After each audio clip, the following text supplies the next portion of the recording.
My name is Nora, and today I'll be talking about something that I'm super passionate about and that interests me tremendously. So I hope you enjoy this video.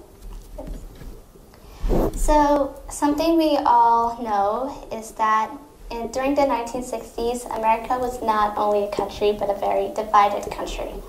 The Black Civil Rights Movement had swept across the country, and more African Americans decided to fight for equality. As a result, many racists fought against them. Throughout this movement, a young woman named Jane Elliott, who was a big inspiration to me, watched her country battle on the streets of Atlanta, Alabama, Chicago, and many more states and cities.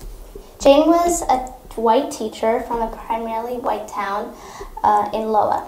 She wanted to be involved in gaining justice and equality for all men and women, regardless of their race. After Dr. King's tragic assassination in 1968, Jane watched the media coverage of the assassination. She was horrified and shocked by how the white reporters couldn't understand what the African American community was going through. She soon realized that the problem was the disconnect between what whites knew about racism and what blacks experienced. Then she made an exercise that forever changed the way her white students thought of racism. Elliott told her students that things were going to be done differently. And that is how the blue-eyed and the brown-eyed exercise had begun. The blue-eyed children gained more privileges. They were given more recess time, a second helping of food at lunch, and they were allowed to sit in front of the classroom and participate in class discussions. However, the brown-eyed children were forced to sit in the back of the classroom and got severely punished for the same behavior that the blue-eyed children would get away with. She also made a scientific fact that the melanin that caused blue eyes made you more intelligent. The results were absolutely remarkable. The blue-eyed children had started to viciously put down the brown-eyed children. Not only that, the struggling blue-eyed students did much better in class, and the successful brown-eyed students didn't do as well.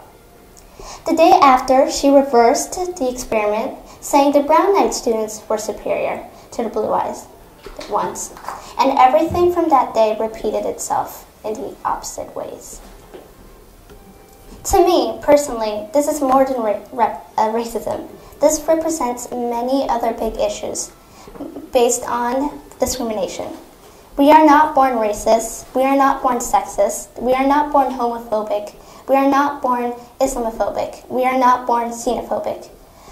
As Elliott would say, we are born in these kind of societies, and it's wrong for people to teach their children to think like this. I'm no parent, but I believe that it's absolutely outrageous. It's wrong for people to judge somebody based on a part of their identity that they have no control of. And they shouldn't want to have control over that. We were born the way we were born, and we should accept others and accept ourselves. Embrace who you are, because if you don't love yourself, no one will. I don't care if you're gay, straight, trans, black, white, Muslim, or anything else, because at the end of the day, we're all human. We are all one human race, and there's no color that can change that.